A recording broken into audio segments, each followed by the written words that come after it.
What's up, folks? It's 2Bricks. Super excited here to be bringing you the next update to my massive 10-foot Venator project. Unfortunately, as of the time of the recording of this video right now, I don't have access to the internet, so I won't be able to upload it, but hopefully that comes back soon and you guys are watching this not too far in the future. For those of you who don't know, I live in Los Angeles, where the insane wildfires are currently going on, and there's been all sorts of disruptions, and of course, it's been absolutely devastating, people losing their homes and everything. It's been, you know, just awful. So my tiny little problems over here in my very safe area pale in comparison, of course, and my heart's go out to anybody who's affected. It's absolutely awful. But here today, we're here to talk about the progress that I've made on this behemoth that I'm starting to really see and feel the weight of as I sketch out the edges of the frame here of what is going to be this 10-foot monstrosity. So you can kind of see here I have semi-accurate placement of the logo. It's probably actually going to be more like here, something like that, of what will become the top panel here. And of course, right down the middle, we have this big old runway. It's not really a runway in the traditional sense because everything in Star Wars can take off and land vertically, but it's sort of runway-esque, right? And it's this space where all the way down here we have these hangar bay doors that are open into the void here and have shield gates in front of them, so you know, energy shields that ships can pass through, but keep the area pressurized, and so the ships can go out and take out through the front doors here that open up these big top bay doors, which I realized we actually never see in Revenge of the Sith. As far as I know, I don't think we ever see those doors open. Only a small section of them open somewhere over here. There's like a mini door inside of the door, which Obi-Wan's well, not this one, but Obi-Wan's second Jedi Eta 2 flies out of. But in the Clone Wars, we see that a bunch where the whole bay door's open. So obviously that's what I'm going to be trying to do with mine. And you can just see here the bare bones of the beginning of the frame getting sketched out. This is mainly for logistical placement, for getting ideas for techniques and things. This is probably not what it's going to end up actually being, especially the way that it's attached. It's attached very jankily with just a bunch of hinge plates along the corners there, and then some down here. For those of you who don't know, the stick back here is representing the entire length of the ship once it's done. So it's going to be absolutely ginormous. But this section right here, when completed, will represent one full freestanding model that will then connect into the second half of the Venator. So this front half is just under half the length of the entire thing. So this is 179 studs long, or 180, somewhere around there. And then the back half is like 188 or something like that. I forget the exact numbers, but I think that's right. Anyway, I have to go back and double check my math later on. But essentially, I'm cutting this off at the halfway point, and then this is the part where, you know, the ship starts to then narrow. And then we have the second hangar bay back here, and then it gets wide again at the back for the engines, right? So this bridge will sit somewhere back here. I have progress to show you on this, which I'm very excited about. The bridge is now sitting on something. But yeah, this bridge will eventually end up sitting somewhere like back here compared to the rest. So I did bring out some ships today because I wanted to show you guys, you know, on the runway. So the surface of the runway is about finished, and I wanted to show you the scale of the ships in comparison. And I also redesigned my little LAAT gunship here to be a little bit more accurate. This is the old design. I'll do a little comparison to show you what I changed. A little bit more accurate, a little bit more in scale, and I'm really happy with that. So yeah, super excited to show you that. So yeah, let's just kind of get into the specifics, and I'll try to show you some of the stuff here that I'm working on. And maybe I'll try to lift this up and get you guys a better angle at seeing underneath and seeing what I'm doing with all of this crazy stuff. So yeah, let's dive in and see. Okay, so the first thing to take a look at here is I have these very simple mounting points here where I'm just using the modified bricks with studs on both sides, and then the modified bricks with studs on all four sides here to attach these door frame pieces sideways. And these door frame pieces are adorned with the trans light blue panels in them to give the effect of the shield glow. And then every so often, so I'm then sandwiching those in between each of those with two 1x4 plates in between each door to give it a little bit of depth, a little bit of room, I guess, in between each one. And then we have sort of a bulkhead here, which is where the next connection point is. And we'll go 3 more doors, and then another bulkhead, and so on and so forth. So I will just, you know, continue that all the way down. And then some of these are attached using these Technic bricks with the holes in them. And so that kind of allows me to switch sides so that the studs will go in from both sides. And then I'm kind of reversing the technique both ways, if that makes sense. So these doors are facing up, these ones are facing down, these ones are facing up, and so on and so forth. So on and so forth down till the end of the hangar here. And I think somewhere around here-ish, the hangar's cut off because there's just simply not enough room back here to have further hangar space. So then there's just kind of wall. And then the front here, thanks to Battlefront 2 and a few other sources, we know that the front actually has doors here that open up. Again, another thing we did not see for Revenge of the Sith, but we've kind of learned later on about the Venator. So I'll be making the opening hangar bay doors here as well. They'll probably just be a simple thing that sort of hinges down, creates a little platform or something, or it'll just be something that I just, a removable piece that you'll be able to look down in there. And then also thanks to Battlefront, I now know that the intended idea behind this is that the hangar goes all the way down and then meets up sort of like a T-junction here, right? Meets up with the other hangar bay that runs right the way through the ship. And I don't know that I'm going to be trying to represent all of that back there. I'm definitely going to represent the hangar in here. So you'll be able to see in there in some fashion. I'll figure that out at a later date. But I don't think I'm going to continue this hollow channel all the way down to the ship, simply because I think it's just going to be too, I don't know, too costly to the structure, I suppose. I really don't want to have to deal with a big hollow tunnel right the way down the center of my giant Venator. But if it does end up being possible, and depending on where the support struts go and everything, maybe it will be, I'll try to make that happen. So that'd be a really cool shot, right? Like being able to put a camera down here and shoot a shot going all the way through the ship to the end, and taking a left or a right and going out of the other hangar bay. That'd be super sick. But I'll show you here the ships that I got out on the tarmac, so to speak, are, we have the new class shuttle here, the ETA 2 interceptors. We have a ARC 170. I just got the new set of that, so I'm excited to do some mods to that. We have a, what are these called again? V19 Torrent. Of course, the LAAT gunship, newly redesigned, and the U-wing, just for kicks, just to see how they all kind of scale. And not all of them can fit into these hangar bay doors here, but I'm really more concerned about the impression that it gives than trying to be fully 100% scale accurate. Anyway, so it's fine. Even if they don't fully fit, it's okay. As long as they look, close enough, I'm happy with it. So yeah, let me take off this LAAT and I'll show you that up close right now. So why did I decide to change the LAAT gunship? Well, I've built quite a few of these now at this point, right? Different scales. I built the minifig scale one. Check that out. I'm super, super proud of that model. I'm working on the Clone Wars one at some point. And I built the Advent Calendar one, which was about twice the size of this. And then I was just thinking, I think I can do slightly better. And what was bothering me about it is the engines here were sitting really low compared to the top of the fuselage there, and also compared to the way that the wings are attached. The angle of the wings felt a little too shallow, and the wings felt really wide to me. So I felt like what I wanted to do is just narrow them up a little bit, bring those engines in, those engine pods at the top. They're not actually engine pods, they're rocket launchers, but I always think of them as engine pods. And then just to basically accommodate that, I had to switch out the pieces that I'm using in here, which meant that I was able to actually introduce that little gray triangle that has now become sort of iconic.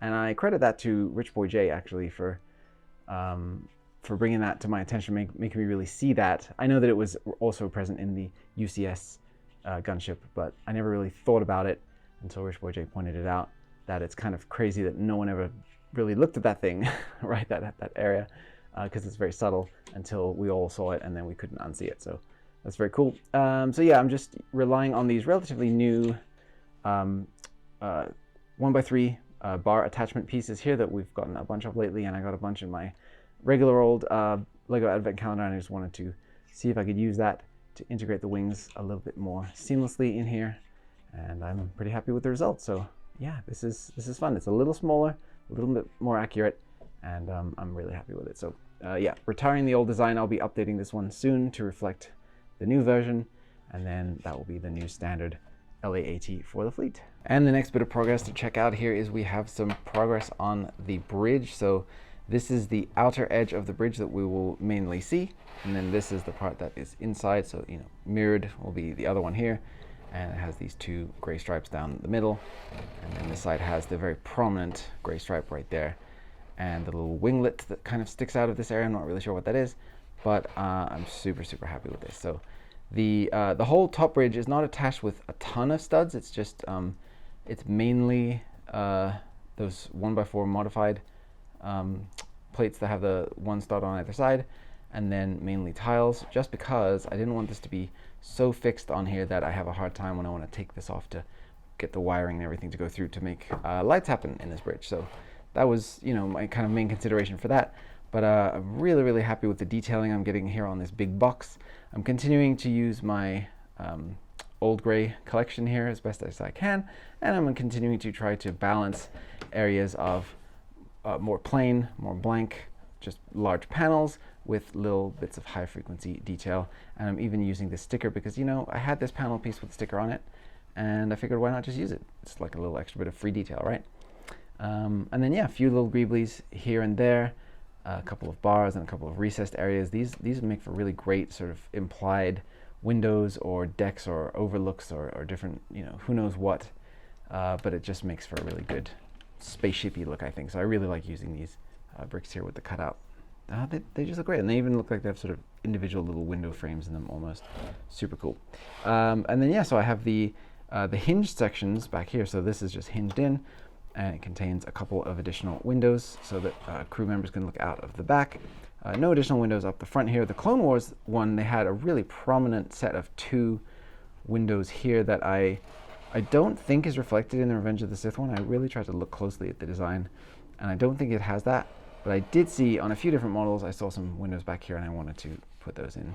And then yeah, just again, a couple of little areas here with little high frequency details like your little greeblies with the bucket handle, and you know, things of that sort. So really happy with that. So this is the camera friendly side, and then this is the less camera friendly side. So there's more exposed studs. You know, I'm a bit more fast and loose with the detail, but I still want there to be a lot more, a lot of stuff here to see if you happen to look at it. Like if somebody wants to get in close and look down in between the 2 bridges and see what's there, I want them to have something to see. And so I represented what I was able to observe from various 3D models that I was able to tumble around, is that there's 2 large gray stripes down the middle here, and then just some various, I don't want to say pipes because these are absolutely gigantic, right? But something to that effect, something that's important to the engineering of the ship. And we have a couple of things in here like the roller skate piece, and you know, just to give it a little bit of surface texture. And even these, I'm using these little sort of mailbox pieces that look like they have window cutouts. Super useful pieces, and I'm just, you know, stick them in there because they fill out the structure and they look interesting. So why not? Yeah, I'm trying to be pretty conservative about where I'm using the dark gray as well. So a little bit here, obviously the intentional details right here, but I really don't want to take away from that too much by just putting dark gray everywhere. So I have a little bit here, and then again, just the big, that was close, the big central stripe right down here. So there that is. You stay down, you. Don't want to be knocking this over. But yeah, I'm super happy with how this turned out. I think that the bridge looks great mounted on this thing, and I can't wait to have a second one, and then, you know, the rest of the superstructure for it to sit on top of. I think what I'm probably going to do is swap out some of the elements down here at the bottom with Technic plates that have like the Technic holes in them and stuff, and just figure out a system where there's some axles and things facing down, and just I can kind of just slot those into the main superstructure, and they'll just kind of, they won't stud down, they'll Technic attach in some way or another. Just again, so that if I ever have to do maintenance on the lights that I will be setting up for this, it'll just be easy to take these things apart. So that's my thought. I've been kind of loving the reviews that Jangbricks has been doing lately for the Fun Hole products. I can't believe their company is called that, but they have a lot of stuff that they're doing with lighting kits, and there's like bricks that you can get from them that are not Lego, but that allow for easier setup of wiring and stuff. So I may have to give that a look, but I really don't want to start integrating custom bricks into this. I want to just have lighting inside of it that is not attached or part of the structure in any meaningful way. But the idea of just being able to like place this down, and once the connection is made, then the circuit is connected and the lights activate without having to actually worry about wires running through. That's very tempting. I'm kind of into that idea, to be honest, and I may have to look into it. So we'll see. I may still be able to integrate some of that kind of stuff inside of here if I do end up doing it, but honestly, I may not bother. But yeah, just overall, super happy with how all of this is connected. I like the way that it all marries together. I think it feels very natural. It doesn't feel like just two parts stuck together to me. It feels like one seamless model, and I'm really thrilled with it. So let me know what you guys think down in the comments. All right, so I took off the ships and the hangar bay doors there, and I just flipped this guy upside down so you could get an idea of the kind of things I'm thinking about. So I have a ton of these parts right here, for example, that I don't really tend to use for mocks for whatever reason. I just don't tend to have much use for them, so I've integrated them in here. And I also had a ton of these grill plates as well in the dark gray, and I just integrated those as well to give this a lot of strength and stability by having large plates connecting everything together and not having to, you know, cobble things together with teeny little plates. And then I'm building a skeleton over the top. So these are standard bricks under here, and then just sandwiched in with plates. And then every so often we have kind of a, you know, support, a cross beam that helps to keep it somewhat rigid. And then I'm just starting to integrate a Technic spine under here that will then connect into this overall larger frame. So the side kind of greebly trenches that you see running along the side of any Venator or any Star Destroyer really are going to be built up from this. So this will be the lowest point where the hull kind of attaches. And then the outer line of the hull will be a little bit wider than what you see here. So it kind of, yeah, it comes out to maybe like 4 studs more than what you see here. And then there's a cutout here, which I'll be obviously, you know, re-engineering and integrating that into here. For now, I just wanted to get the rough length and start playing around with, you know, how flimsy is this thing going to be and how much do I have to do to make it somewhat sturdy, and then starting to figure out where the stress points are and figuring out where I'm going to place the legs. So what I'm thinking is I'm probably going to have a leg around here that goes down to the ground, and maybe a second one here, or maybe not quite that far forward, maybe, you know, around here somewhere. So I'm not interested in trying to make this thing have like a single stand in and, you know, trying to make it float and all that. It's too massive. I don't want to try to impress anybody and just end up smashing a bunch of my Lego and breaking pieces, stressing the parts out. So I'm going to put adequate supports, and I don't really mind if it detracts from the look when you look underneath, because most people are going to be looking at it from the top and barely noticing the legs underneath. I think, for example, the recent UCS sail barge was a great example of that. There was like 5 legs underneath that thing, and I was barely looking at those because I was too busy looking at the beautiful sail barge on top. So I'm hoping that that's going to be the case here for my Venator as well. And then, of course, as I was mentioning in my very first video, I'm trying to use up as much of my Lego collection as possible, not just burn through all of my gray and dark gray and stuff. So the parts that are essential to be dark gray right now are just the surface of this under here, right, for the ships to be on, because that will be a visible surface. All of this will be hidden away, so it can be whatever color. I'm using one of the boat hull pieces here, which is actually continuing a tradition of mine for Imperial capital ships. So for the Aquitens cruiser, I actually used a couple of these as well, because they're big and bulky and they have Technic attachment points, and they're really useful for starting off a sturdy structure. And I already used a few in there, and I'm not planning to use any of these for my official 2 Bricks Black Pearl mock that I'm going to be making later this year. So I figured if I'm not going to use them for that, then I may as well integrate them into here. And so that's what I've done. This area where this support beam comes out to meet this structure here is not permanent. I'm probably going to have a double hinged solution where it angles and then hinges again, just so that there's no stress on the parts for, you know, where they meet up. I want them to be really nice and, you know, snug fitting, but not overly tight. And so, you know, some of the stress can come with like a large structure like this. If you're slightly off with your math, things don't quite line up, you can start to really stress your parts out. So I'm going to try to avoid that by having multiple hinge points so that I can really find the best fit for these attachments. And there'll probably be like 1, 2, 3 maybe attachments all through, you know, down this whole area, so that I don't just have a big hollow space. And then each of those will then be super duper sandwiched into the Technic frame that will run through here and into the support legs as well. So this is all going to be insanely sturdy running through here.